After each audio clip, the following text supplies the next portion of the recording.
Assalamualaikum warahmatullahi wabarakatuh. Bismillahirrahmanirrahim. Alhamdulillahirabbil alamin. Wassalatu wassalamu ala asyrafil anbiya'i wal mursalin wa ala alihi wa ashabihi ajmain.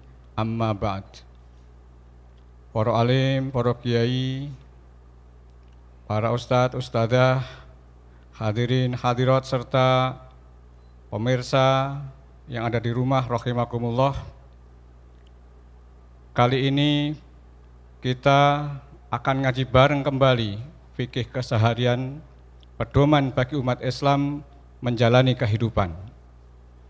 Karena sebentar lagi kita akan masuk pada bulan yang mulia, yakni bulan Ramadan, maka ada satu topik menarik untuk kita kaji, untuk kita bicarakan bersama dengan judul Bucin, Budak Cinta di bulan Ramadan.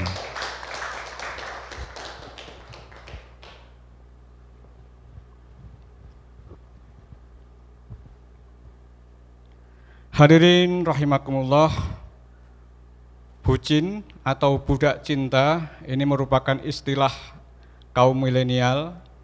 Gen Z barangkali sudah sangat akrab dengan istilah budak cinta. Akan tetapi bagi kita orang-orang dewasa atau orang-orang yang sudah tua, yang kurang gaul, tentu saja istilah budak cinta ini menjadi sesuatu yang aneh. Ada budak dan cinta. Budak adalah hamba sahaya, cinta adalah perasaan kasih, perasaan sayang, bahkan perasaan mabuk kepada lawan jenisnya. Nah, budak cinta, kalau kita lihat dalam pengertiannya, mengarah pada orang-orang yang tergila-gila dengan kisah cinta yang sedang dirajutnya. Arti budak cinta tak lepas pula dari perasaan suka yang berlebihan dan tidak terkontrol. Memang selama ini budak cinta condong pada konotasi negatif, tetapi sebenarnya dalam porsi tertentu, budak cinta bisa menggambarkan perasaan cinta yang tulus sesungguhnya.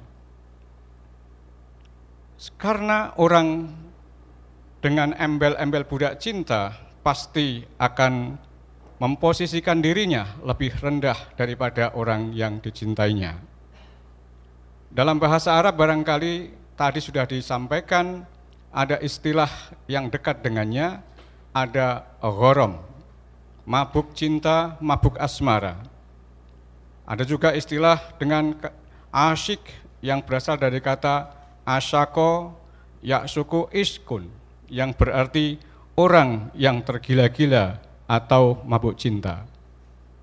Nah, di bulan Ramadan ini budak-budak cinta, baik budak cinta pengertian negatif maupun positif, banyak bermunculan. Oleh karena itu pada kesempatan kali ini kita akan membahas budak-budak cinta di bulan Ramadan. Tepuk tangan. Membicarakan budak cinta di bulan Ramadan sangatlah menarik bila dikaji dalam perspektif fikih dan tasawuf. Sebab jika dikaji dengan ilmu fikih saja, pasti hasilnya akan kaku dan kering. Agar tidak kaku, maka akan dipadukan dengan kajian tasawuf. Sebab di bulan Ramadan ini juga banyak budak-budak cinta yang rela berlapar-lapar, beriktikaf, qiyamul lail, tadarus Al-Quran, sehingga dia menjauh dari pasangan halalnya di rumahnya.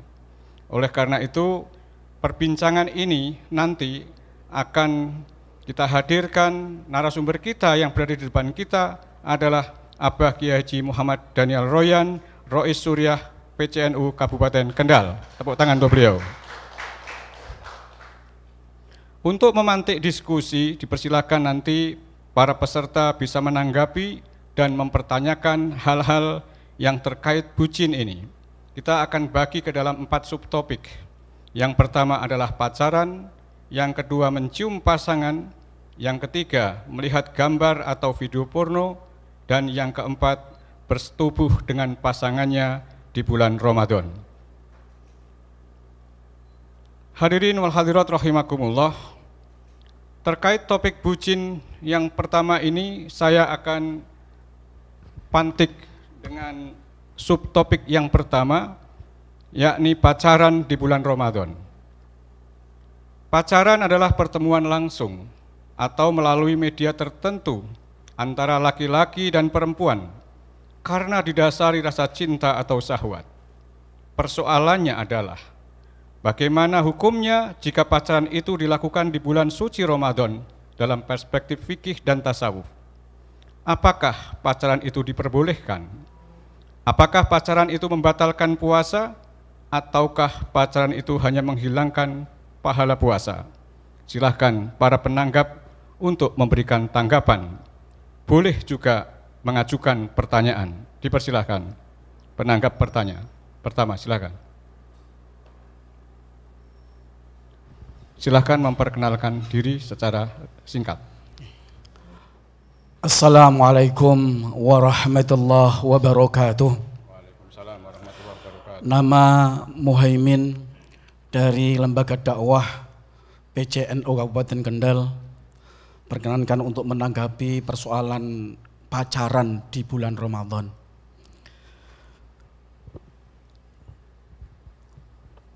Membahas tentang pacaran di bulan Ramadan ini memang cukup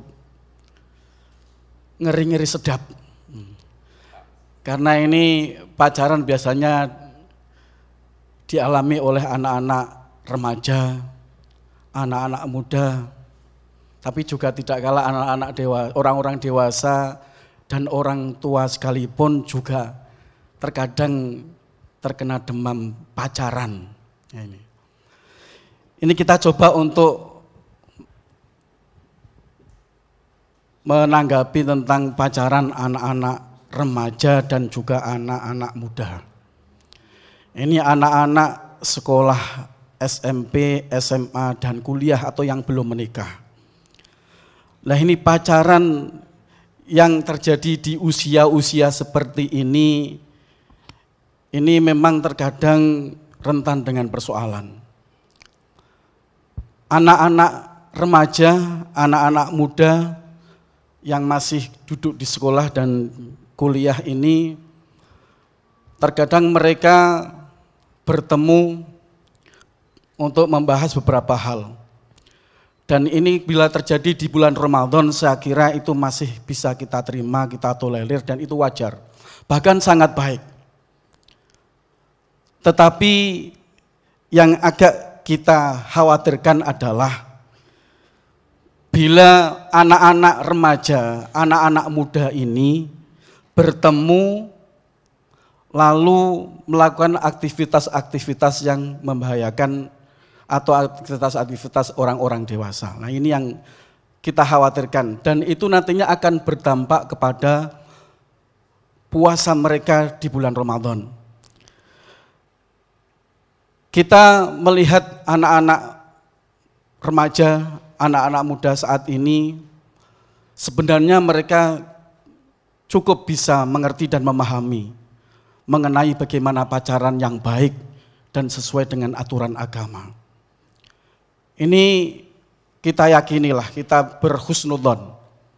Tetapi yang kita khawatirkan dan perlu kita harus terus edukasi mereka adalah bila mereka sampai melakukan hal-hal yang di luar itu, yaitu aktivitas-aktivitas yang bisa merusak kepada nilai puasa di bulan Ramadan seperti aktivitas-aktivitas yang bersifat mendekati kepada seksualitas. Ya, diberi contoh supaya lebih jelas.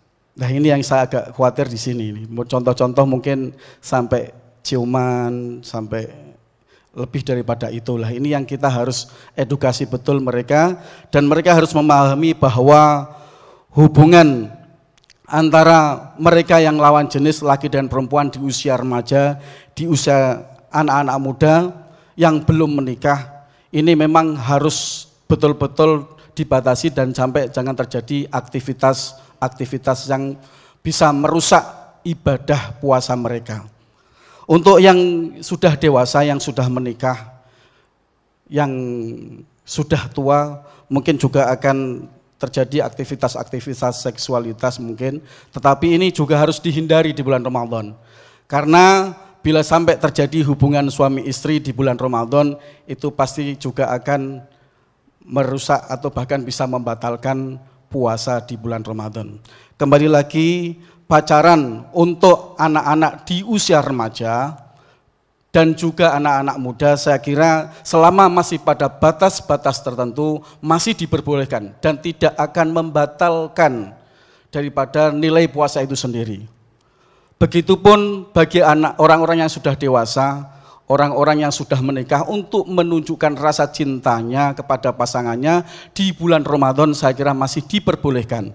Asalkan yang terpenting jangan sampai kepada tingkat aktivitas seksual. Ini harus perlu kita tekankan, kita terangkan, kita edukasi kepada anak-anak remaja, anak-anak muda agar jangan sampai terjadi aktivitas seksual ketika ada di bulan Ramadan. Itu saja, mohon maaf bila ada kekurangan. Wassalamualaikum warahmatullahi wabarakatuh. Waalaikumsalam warahmatullahi wabarakatuh. Menarik sekali apa yang disampaikan oleh penanggap pertama, Ustadz Muhaimin. Jadi ada hal yang perlu dicatat tadi, bahwa Pak Muhaimin ini toleran, jadi bahwa pacaran di bulan Ramadan sepanjang tidak melakukan aktivitas-aktivitas seksual itu masih bisa ditolerir. Sekarang kita tanyakan atau mohon tanggapan kepada penanggap yang kedua, apakah menyetujui atau bahkan akan menentang apa yang disampaikan oleh Ustadz Muhaimin. Silakan memperkenalkan diri, sebut nama ya, dan posisi boleh dalam organisasi. Ya. Terima kasih. Assalamualaikum warahmatullahi wabarakatuh. Waalaikumsalam. Mohon izin memperkenalkan diri, saya Nikmal Latif, aktivis Fatayat di Kabupaten Kendal. Kemudian saya juga bergulat dengan anak-anak muda usia milenial begitu, karena di masa-masa SMP, SMA, terutama yang sekarang ini sedang ngetren, itu memang istilah budak cinta ini konotasinya lebih pada hubungan antara laki-laki dan perempuan. Jadi kalau tadi Ustadz Muhaimin ngendikan, itu memang ketika masa remaja, terutama usia-usia SMP dan SMA, itu kalau boleh menanggapi juga ya, bahwa gejolak mereka secara psikologis berkaitan dengan gejolak biologis mereka itu biasanya makin menggebu, ya, makin menggebu. Jadi kalau kemudian pacaran dalam arti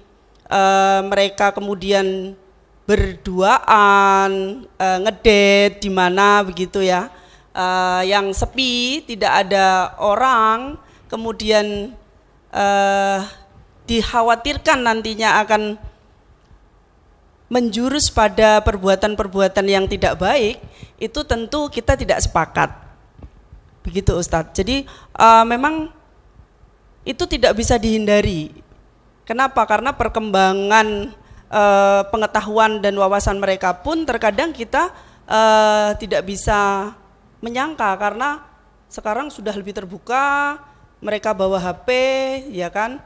Dalam hal sedikit kebebasan itu juga diberikan mungkin oleh masyarakat ataupun orang tua mereka untuk janjian-janjian di mana begitu. Nah, untuk menghadapi semacam ini memang kita benar harus memberikan pemahaman bahwa pacaran dalam tadi berduaan itu tidak boleh, dan apalagi di masa bulan Ramadan. Jadi arahannya tidak lagi kemudian berduaan, melainkan mereka juga bisa saja membuat pertemuan-pertemuan itu menjadi bernilai banyak orang begitu. Jadi menghadirkan mereka di kafe, duduk di kafe kan banyak orang, padahal pacaran juga begitu Ustadz. Lah, ini satu hal fenomena yang menarik. Akan tetapi kemudian yang menjadi pokok bahasan kita ketika janjian-janjian atau ketemuan-ketemuan antara laki-laki dan perempuan yang kemudian itu membicarakan hal-hal yang menjurus, kita tidak tahu pembicaraannya seperti apa. Namun kita juga harus memberikan pemahaman bahwa membatalkan puasa karena dilakukan di bulan puasa itu tidak hanya hal-hal yang mungkin sudah banyak tercantum di kitab-kitab fikih, sudah mereka pelajari di dalam pelajaran agama, akan tetapi bahwa ada segi-segi yang harus kita tanamkan juga pada mereka untuk menghindari hal-hal yang kita khawatirkan oleh orang dewasa, kita khawatirkan itu. Jadi sisi-sisi fikihnya tetap diberikan, bahwa itu pemahaman yang harus anak-anak pegang dari awal, bahwa ini adalah tidak boleh untuk dilanggar. Tapi ada juga sisi tasawufnya atau sisi yang kemudian kita juga harus memahamkan bahwa ketika sedang menjalani puasa harus ada usaha untuk mengerem atau harus ada usaha untuk membatasi pertemuan-pertemuan dengan lawan jenis yang bisa menimbulkan syahwat tadi ya. Kalau di pengalaman saya sebagai guru SMA itu biasanya anak-anak kalau dibilangin jangan pacaran ketika puasa begitu, mereka bilang yang penting kan nggak membatalkan puasa Bu, gitu ya. Nah yang membatalkan puasa mereka sudah tahu, tetapi bahwa ada nilai pahala yang kemudian berkurang dari proses mereka, pertemuan mereka itu juga harus kita berikan pada pemahaman pada mereka. Kalau menurut saya sebenarnya mudah susah kalau menanamkan hal-hal seperti ini pada anak-anak yang usianya masih sangat remaja. Kalau untuk mungkin orang tua ketika punya hasrat apa, kemudian tidak boleh pacaran apa, itu mungkin masih bisa untuk dikendalikan. Tapi kalau anak-anak itu biasanya unsur-unsur ketidaksengajaan, ketidaktahuan terhadap hal-hal seperti itu juga sangat mendominasi. Kalau menurut saya seperti itu, ini menjadi bahan kita semua, mungkin para orang tua terutama juga guru-guru yang berkecimpung di dalam pendidikan, bahwa pemahaman-pemahaman seperti ini jangan sampai ditinggalkan. Kita harus memberikan memberikan pengetahuan itu dengan kuat sehingga anak-anak tidak melakukan hal-hal yang tidak diinginkan, terutama pada saat bulan puasa. Demikian yang bisa saya sampaikan. Assalamualaikum warahmatullahi wabarakatuh. Waalaikumsalam warahmatullahi wabarakatuh. Terima kasih Ibu Nikmah Latif yang juga memberikan tanggapan sedikit berbeda dengan apa yang disampaikan oleh Ustadz Muhaimin ya. Pada prinsipnya kalau secara fikih tidak ada kan, misalnya yang membatalkan puasa salah satunya pacaran, itu kan tidak ada. Ya ini kalau kaku begitu, tetapi ternyata dalam orang berpacaran itu pasti ada syahwat ya. Kalau ada syahwat, kemudian syahwat meningkat, maka akan menyebabkan konsentrasi puasanya atau tujuan puasanya menjadi lain. Pacaran untuk menunggu waktu misalnya berbuka puasa, ini kan menjadi sesuatu yang harus benar-benar dikaji tuntas. Oleh karena itu mohon kepada Abah Kiai Daniel Royan untuk bisa membahas tuntas dengan menanggapi dari dua orang penanggap tadi, Bah. Semoga, Bah. Assalamualaikum warahmatullahi wabarakatuh. Kita membahas bucin dalam subtopik pacaran. Istilah pacaran atau kosakata pacaran itu kan bagian daripada budaya masyarakat Indonesia. Kata-kata pacaran itu kan sulit diarabkan. Apa bahasa Arabnya? Sulit diinggriskan. Karena itu kan khas budaya Indonesia. Pacaran itu kan akhiran an, kalau dihilangkan akhirannya kan pacar. Mewarnai kuku di jari itu kan pacar, kemudian disebut pacaran. Atau di kuku jari kaki gitu. pacaran juga, atau di kelopak mata itu juga, kalau di Arab dulu namanya khidab. Ya, tetapi yang dimaksud pacaran ini kan terkait dengan bucin, itu adalah pertemuan dua hati lawan jenis, ya, yang saling menyukai. Jangan mencintai dulu, pertama-tama menyukai. Ya, mungkin dalam bahasa Arab bisa juga dikategorikan ta'aruf, hanya sebuah perkenalan. Tapi kalau kental, ya, rasa cintanya kental itu menjadi gharam, bucin, seperti gharamnya, bucinnya si Qais kepada Laila. Akhirnya si Qais menjadi orang gila, menjadilah namanya Majnun, sehingga menjadi kisah cinta Laila Majnun. Itu kan bucin. Jadi contoh-contoh bucin itu antara Qais dengan Laila, antara Zulaikha dengan Yusuf, ya. Ada juga bapak dan anak itu bucin. Yakub bucin kepada anaknya Yusuf. Ketika Yusuf hilang, dia sampai sakit keras, sakit gula yang mengenai saraf mata hingga terkena penyakit kebutaan. Itu juga bagian daripada bucin. Nah, kita kembali ke persoalan pacaran. Saya lebih luas memandang pacaran ini bukan hanya anak muda, orang tua pun ada yang pacaran. Itu dia. Suatu regu, ketua regunya duda, anggota regunya janda. Itu terjadi pacaran juga antara ketua regu dan anggota regu gitu loh. Lah yang konyol kan regunya itu regu jamaah haji.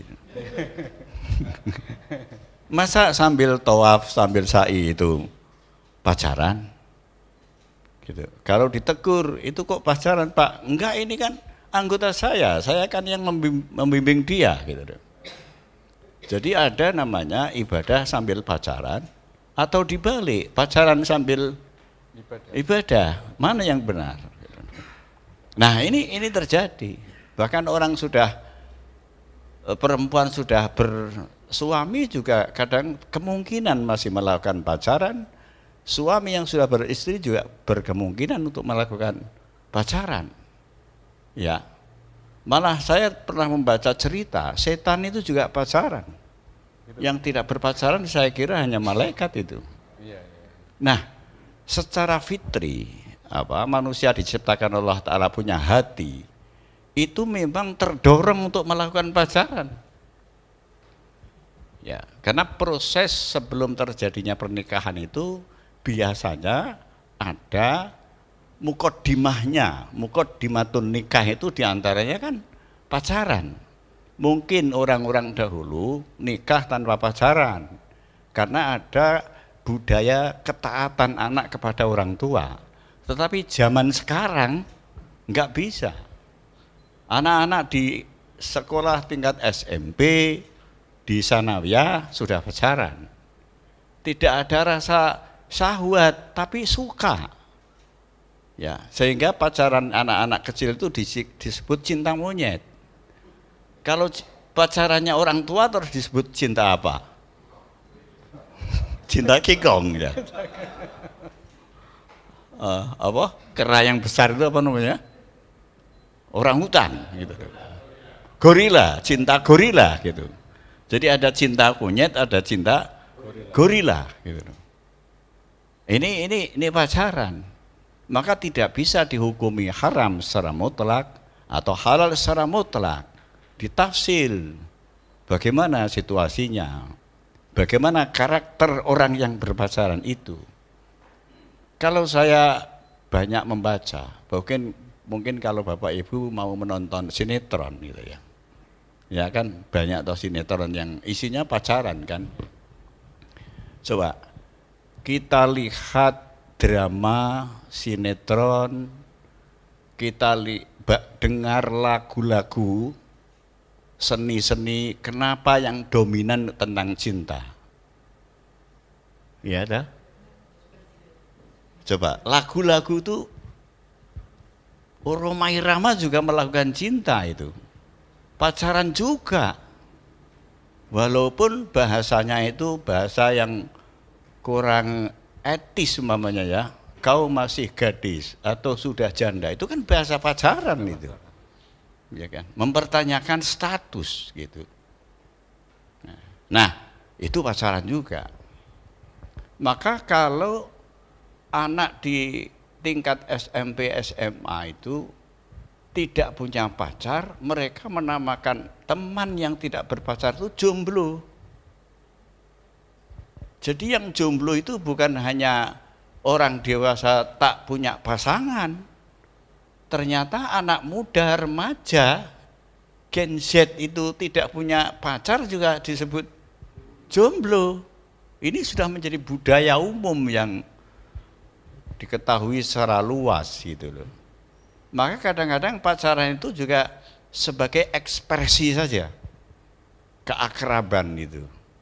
Nah, maka bisa ditafsir tadi saya katakan. Nah, pacaran itu boleh-boleh saja kalau tidak dalam situasi khalwat. Karena kata Nabi yang dikutip oleh Mas Mujaka, kalau ada lelaki dan perempuan berduaan dalam situasi khalwat, maka setanlah yang menjadi pihak ketiga. Gitu kan? Nah, maka harus dicari pertemuan yang tidak khalwat. Khalwat itu sekarang disebut mojok. Apa? Nyepi. Ada lagi istilah baru namanya check-in. Ini update ini, check-in. Check-in itu kan arti aslinya masuk ke kamar hotel kan. Sekarang enggak, bertemu berduaan dalam ruang tertutup itu juga disebut check-in. Gitu loh. Nah, kalau itu mungkin bisa kita larang karena alasannya adalah menurut Kiai Maskur tadi bicara sama saya, saddu dzari'ah. Saddu itu menutup, dzari'ah itu jalan menuju kemaksiatan. Jadi saddu dzari'ah menutup kemungkinan agar perbuatan itu tidak menuju kepada perzinaan. Nah, rumus hukum saddu dzari'ah ini diambil, diistinbat, dieksploitasi dari ayat Al-Qur'an, wala taqrabuz zina. Wala taqrabu, jangan mendekati. Menurut ulama ahli tafsir, wala taqrabu ay wala taf'alu ma yuqarribukum ila zina. Jangan melakukan sesuatu yang menyebabkan kamu dekat kepada zina, menyebabkan kamu berani melakukan zina. Ini disebut saddu dzari'ah. Nah, kalau itu dilarang karena alasan saddu dzari'ah, karena alasan supaya tidak menjurus kepada perzinaan. Tapi kalau perkenalan itu untuk penjajakan, untuk memperbanyak pertemanan, gitu ya, tidak sampai ke tingkat mendekatkan kepada zina, tidak bisa dikategorikan nanti menjadi hal yang dilarang dengan saddu dzari'ah, ya enggak apa-apa. Berduaan tapi di ruang terbuka, dilihat oleh orang lain. Persoalannya komunikasi pacaran itu sekarang tidak hanya bertemu secara fisik, bisa menggunakan video call, bisa menggunakan chatting, WA. Nah, video call boleh kalau hanya omong-omong saja. Tapi kalau video call minta, coba kamu telanjang, saya tak melihat anukmu, ya nggak boleh dong. Itu kan? Kalau hanya bicara apa kabar, baik, tadi kemana, ke mall belanja, udah ya, oke, bye-bye. Bahasanya aja bye-bye, dadah. Nah, nggak apa-apa itu, saling menyapa namanya. Ya, itu. Nah, sekarang yang kita bahas adalah ketika dua pasang, sepasang, bukan dua pasang, lelaki dan perempuan itu video call atau chatting, itu apakah bagian khalwat atau tidak? ya kan? Maka harus dijelaskan, kalau sekiranya itu tidak ada pihak ketiga yang mengetahui, itu kan bisa dianggap sebagai khalwat. Tapi kalau bertemu musik bertemu fisik, maaf bukan musik, bertemu fisik di ruang terbuka, itu bukan khalwat. Gitu. Nah ini ada hal-hal yang apa namanya kita kaji lebih lanjut gitu loh. Nah, kalau hanya melihat wajahnya yang cantik, mendengar suaranya yang merdu, kemudian kecantikan wajah dan kemerduan suara itu memancing syahwat, itu juga nggak boleh. Tapi kalau tidak memancing syahwat itu kan nggak apa-apa. Kalau menurut mazhab Jalaluddin Rumi ya, mendengarkan perempuan suaranya merdu, tapi tidak memancing syahwat, malah meresapi keindahan ciptaan Allah, itu bagus malah. Ya, Pak Kiai melihat muridnya yang cantik, tidak tertarik secara syahwat, tapi malah ingat Allah Ta'ala, betapa hebatnya Allah Ta'ala menciptakan orang cantik ini. Itu melihatnya kan dapat pahala. Enak kan? Mula nak wong pinter ki sopen kabeh ngono lho. Ya, makanya madhabnya dibaca. Kalau gharam bucin itu nanti kita baca madhab Jalaluddin Rumi. Gitu ya, atau Muhyiddin Ibn Arabi gitu loh. Kalau madhabnya kok nanti Imam Nawawi itu wah galak semua itu gitu loh. Mamanya gitu lah.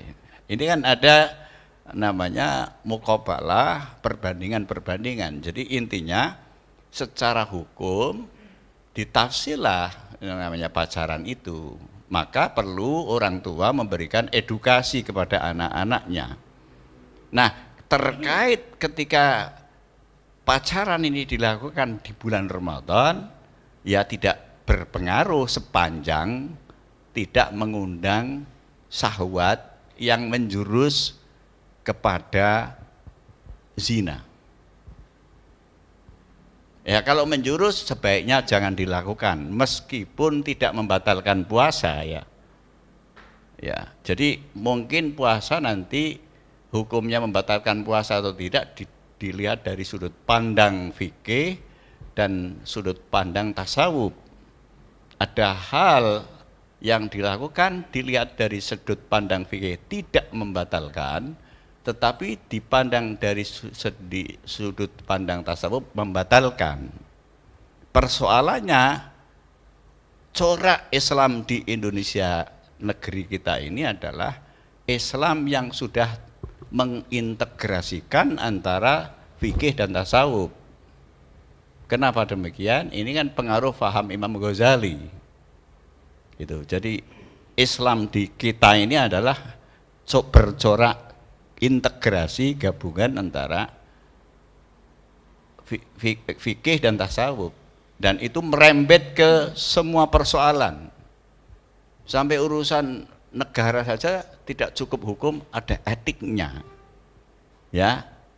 Seperti yang geger baru-baru ini MK itu kan, itu secara fikihnya sah, yang digegerkan kan etiknya.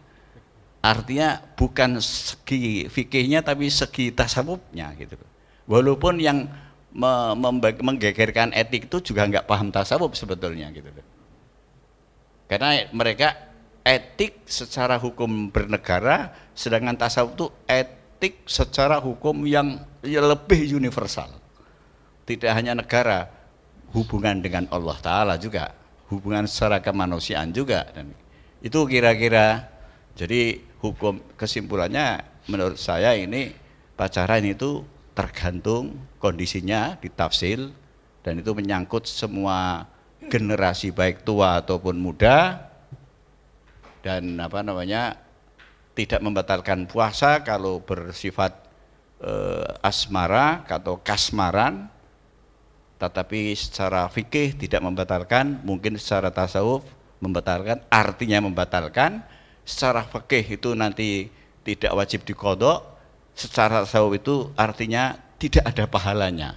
Kropos itu ada kerangka tanpa isi, Ya, ada wadah tanpa isi gitu loh, ada jasad tanpa ruh gitu loh, gitu, bukan ruh tanpa jasad, itu kira-kira begitu. Terima kasih. Bah, kalau boleh saya nakal bah, explore ini, karena tadi Abah ngendikan tentang pacaran di sinetron-sinetron itu ya, termasuk pacaran yang dilakukan oleh anak-anak SMP, SMA. Itu kan tidak lepas sebenarnya dari aktivitas seksual, ya meskipun itu hanya ringan, misalnya ada gandengan tangan, ada ciuman, bahkan kadang seperti teletabis itu ya, berpelukan begitu ya. Nah ini bagaimana Pak kalau dilihat dari fikihnya, karena ini saya yakin nanti para milenial itu kalau tidak dijelaskan begitu nggak paham, ya takutnya begitu. Nggak apa kok, nggak batal kok. Nah ini kan nanti takutnya meringankan pacaran itu sendiri. Monggo Pak dijelaskan Pak. Iya, tadi kita bahas bahwa pacaran itu boleh-boleh aja. Itu kan dari sudut pandang komunikasinya ya. Komunikasi bertemu, berdekatan gitu. Kalau dilihat dari ketemu kemudian ada cipika-cipiki, ada mencolek-colek, itu beda hal ya. Nah itu jelas tidak boleh gitu loh. Ya, kan di fikih sudah diterangkan boleh nyolek, tapi kan kehalangan kain gitu loh. Jadi gitu. Ya nggak boleh kan, bukan mahram kan. Tuh, kalau melihat itu juga masih diperinci gitu loh. Nanti di subtopik kedua itu ya kita dikaitkan dengan subtopik yang kedua. Tetapi kalau pertanyaan yang terakhir ini nggak boleh lah cium-ciuman pelukan. Ya macam-macam itulah namanya orang kasmaran itu kan. Tapi kan banyak juga orang pacaran itu tidak pernah menyentuh, tidak pernah bahkan salaman juga enggak gitu loh. Cuma cukup melambaikan tangan, cukup mengatakan selamat tinggal, dadai, selamat jalan, hati-hati ya. Nah kemudian yang mungkin agak janggal itu manggil sayang itu loh, halo sayang gitu. Ini kan yang payah itu kan orang tua juga manggil pacarnya ya halo sayang kok ini. Halo sayang gitu loh. Kadang-kadang yang gimana yang kabar, halo yang gitu. Lah ini kan mengundang asmara itu ya. Mengundang syahwat gitu loh. Ya sebaiknya ditinggallah hal-hal yang menjurus kepada perbuatan zina itu masuk kategori wala taqrabuz zina. Jadi wala taqrabuz zina itu melarang sesuatu, bukan melarang hanya zinanya ya. Kok apalagi zinanya, sesuatu yang mendekatkan kepada zina itu dilarang gitu loh. La siyama az-zina, apalagi zina. Jadi wala taqrabuz zina itu bukan hanya larangan zina, larangan melakukan segala sesuatu yang menyeret seseorang untuk melakukan zina. Ya. Atau bahasa Arabnya dzari'ah. Dzari'ah itu sama dengan wasilah. Nah, oleh karena itu wasilah dan dzari'ah, jalan yang menuju maksiat harus ditutup. Nutup itu namanya saddu. Jadi saddu dzari'ah atau saddul wasilah itu sama sebetulnya, menutup. Ini teori usul fikih yang dulu aslinya diciptakan oleh madhab Hambali, kemudian dikembangkan oleh orang namanya Ibnu Qayyim. Terima kasih. Ya, terima kasih Abah Daniel Royan yang telah bahas tuntas terkait dengan berpacaran di bulan Ramadan. Meskipun secara hukum fikih ya itu tidak batal, tetapi bisa ditafsir sesuai dengan tingkatannya. Kalau melakukan hal-hal yang menjurus pada aktivitas seksual itu dilarang, ya. Tetapi jika tidak diperbolehkan, tergantung dari persoalan-persoalan atau kondisi-kondisi di mana pacaran itu dilakukan oleh para pelakunya. Saya kira untuk kajian subtopik yang pertama kita sudahi.